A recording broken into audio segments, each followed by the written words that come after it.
Good day, everyone. Today, again, an interview for our podcast, The Power is You, for the occasion of the book that Nursia Afridi and me wrote, The Power is You, An Odyssey Towards Self-Empowerment. And today we are speaking to Tasar, who's going to introduce herself, and she's going to share her story with us. And as usual, Nursia is going to carry out the interview. So the floor is yours, Nursia. Thank you so much, Saskia. Welcome, Tasar, to our podcast. And we would like that you just a little bit explain about your background and your experience so the audience can get to know about you. Hi, thank you both of you for having me. My name is Tasar Isskreah. I am Syrian and I am living now for 8 years here in my new home. Yeah, I am a mother of two boys, and as I have said, I'm always busy here, busy in a nice way. Tasar, in this interview, we want to try to discover what has kept you away from your inner strength and how you can unleash that potential to become you. So, my first question is, what was the most hidden personal fear that has hindered you throughout your life? It is fear. I'm always afraid. I'm very brave, but I always care about what other people will think about me or what I will do. So it's basically my fear. I'm afraid of failure. I'm afraid people will talk about me negatively. I'm not good enough. I'm not strong enough. Even I know I am strong, but this is the things in the past I don't like it. How I care a lot about people' opinion. Even I know I am strong, but that really hold me not to go on. Related to this question, I would also ask, how did you manage to face your that fear? Because you mentioned that you were thinking about people that I'm not enough good, yeah? And what were the steps that you took to put the fear aside and achieve what you wanted in your life? Now, I was a teacher for years, and I give you an example. When I came here to Netherlands, I was afraid to speak in Dutch because people will laugh at me. So I was trying to survive only speaking in English. But one day I said, Tassar, you know, you have to dare. Even you make mistakes, it's only the only way to make it in a good way. Start doing it, even it's okay. As a teacher, you know it's okay to make mistakes. So this is how I step out of my comfort zone. I said, it's okay, try it, make mistake. This is the only way. So that was the beginning. And it here I can mention to try to cycle. I said I'm afraid I will fail. I'm afraid people will say it's a very fat women and a small bike. So I was saying, okay, why are you afraid? Okay, so what? Fail or okay, fell or just. So I just said I don't care anymore about what people if they will laugh at me. I will just enjoy learning to bike. I will just learn to do things I have wanted in the past, like swimming, riding the bike, of biking, and now speaking the language. So I did it, Okay. And you wrote a book. and I wrote a book, and that was the greatest challenge actually, Saskia, because I come from a culture we don't like to give our private problem. I was ashamed to say this, and then I found myself writing a book in Dutch language, telling about my private life, about everything I was going through. And in the past, I was ashamed, and now I am proud. So it's a turning point to be here. I mean, living in a new country in Europe. What's the Yeah. title of the book, if you're interested? In English, it's the golden scars of my heart, de gouden littekens van mijn hart, because I want to talk about even we have some pain, it doesn't make us with less beautiful or less value. It will not take our beauty if we have some deformed of littekens scars. Yeah. Achieve something in life, there are always some hurdles and challenges, as also you mentioned, yeah? So that we need to overcome to reach to our destination or goals. So what were some challenges and hurdles for you that you needed to overcome to reach to your destination? Listen, as a person, I'm always working for years as a teacher. It was not easy to find a job here as a teacher. I could find, but it's always really a part time. So that was really the biggest challenge here in my new home, to have a permanent contract, a permanent job.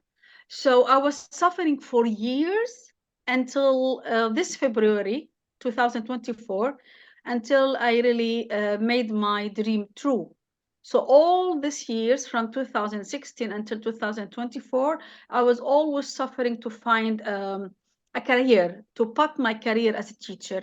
And actually, in English, we have a proverb: if I can't find a way, I will make one. So eventually, I decided to stop working as a teacher and start a new career. So now I work as a freelancer, as a talk. So I translate for people, and that is it. How I overcome these challenges, and I found a solution. Is there any moment when you feel defeated to achieve your dreams, and would you like to share with us that moment of defeat? Not really. I just have some moment when I was a little bit desperate, but I have a special characteristics. I'm always optimistic. I'm always optimistic. If I have something very bad, I know it can be worse. So I will be thankful for this because it will make me only stronger.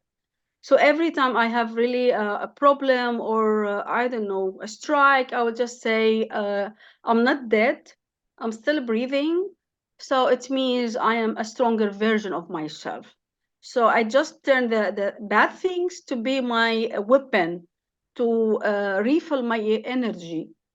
And I just keep smiling because I know if I will be like this without energy, I'm not helping myself, I'm not solving the problem. So I just fight with hope that tomorrow is a new day, a new start. Would you like to share those bad moments? Actually, I have so many bad moments, but I told you, when I go to bed today, tomorrow, when I wake up to pray, the first prayer so early, it means I'm strong enough.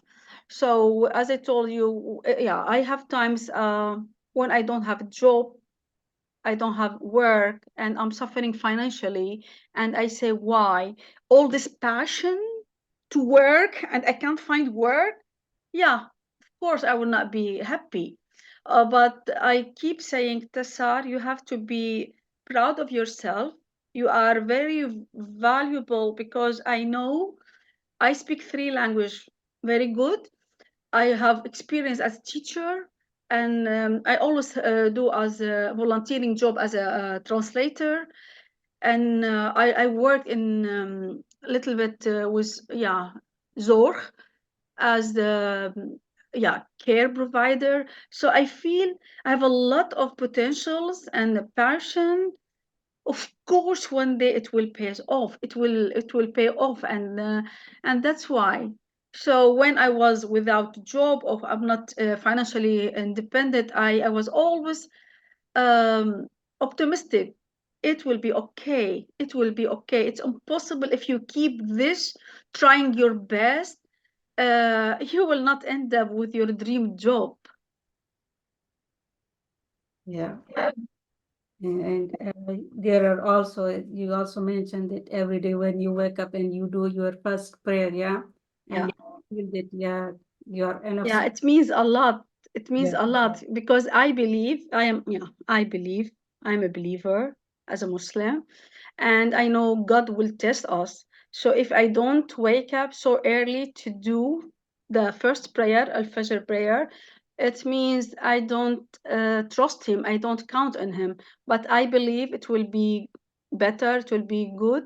So I will do my best to pray always, do my best, which is not only I pray, no, I pray, and I and try to find a work, and I work to be better, like my qualification. So I don't wait. No, I do this and I ask God for success, for luck, and I know it's only a matter of time. Yes, it's a kind of resurrection, when you feel defeated, and fortunately we have the ability to resurrect after a moment of defeat. So would Yeah. you like to tell one moment of that you felt yourself that, yeah, the power is me? Yeah, when I told you, I realized that I have really a very crucial role now. What I'm doing now as a translator, as a talk, I'm helping all the patients who are coming here to ask for asylum. There are only a few days, so I'm working from 9 until 5 on the telephone to connect between doctors and people who are coming as asylum to here to ask for asylum, and they don't speak the language. So I am the one who are bringing this message. How can you express if you have diabetes or heart problem to a doctor? So I'm very proud how three languages has make my life rich, and I'm doing this not only for money, because from the bottom of my heart I do this also with this care. I care about these people. I try to help them, and I do my job not only to translate everything. Sometimes I add little bit addition. It will make the difference, and a lot of people evaluate this from the doctors. They see how I only translate everything literally, but I sometimes add something when it's really necessary. And first I take their permission, because it's not on me to to add this.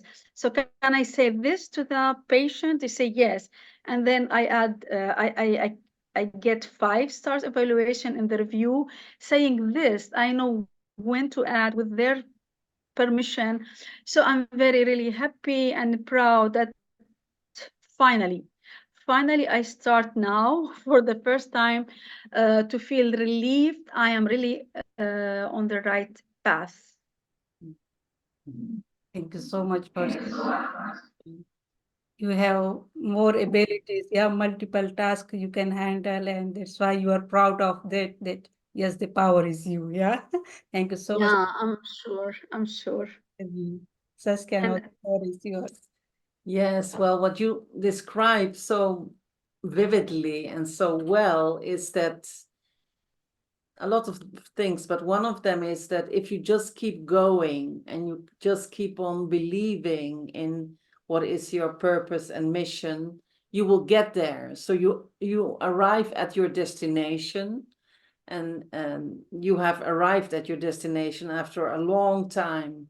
And this is why we use the metaphor of the lotus flower, because the lotus flower submerges and emerges every day, and you yeah, have emerged, and now you're showing your beauty to the world with all the things that you can offer to people. And it's another thing that stands out in your story is you are fearless and you are totally committed and determined to achieve your goal. Those are the exactly.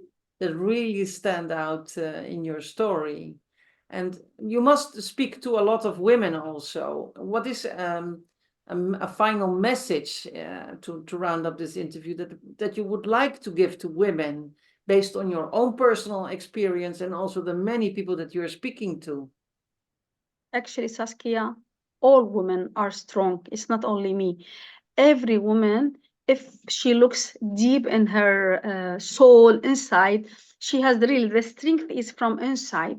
We don't get the strength from outside, from community, from society, from inside. I am the basic. I am the most important from inside. If you are good from inside, this is the most important things. And then with your social contact and network, it will make it only more and more. I alone, I will not be here. I dare to ask help. I ask a lot of friends, yeah, a lot. So I would like to say to all the women, you are always good enough. You have to be proud of yourself, and you are strong, and it's okay to ask for help. Okay, so don't be ashamed to ask for help. And actually, if you ask for help, it means you are strong.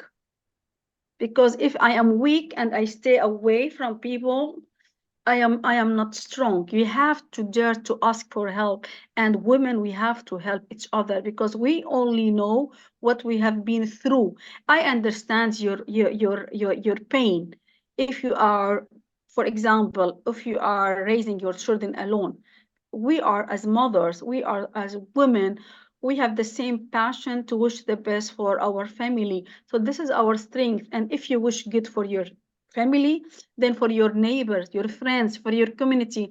And this is the message. Love yourself, then you will spread love to everyone. And love and passion in your house and community, work, it only will come back to you. You will get rewarded. Start from yourself and you will be gaining the benefit, and people will evaluate and appreciate this. Thank you so much for this beautiful last words. Begin with yourself. Thank you, Tasar. Yeah, thank you both of you, and good luck. Good luck, Norzia. And I'm very proud of you. You have your own book also. Yeah.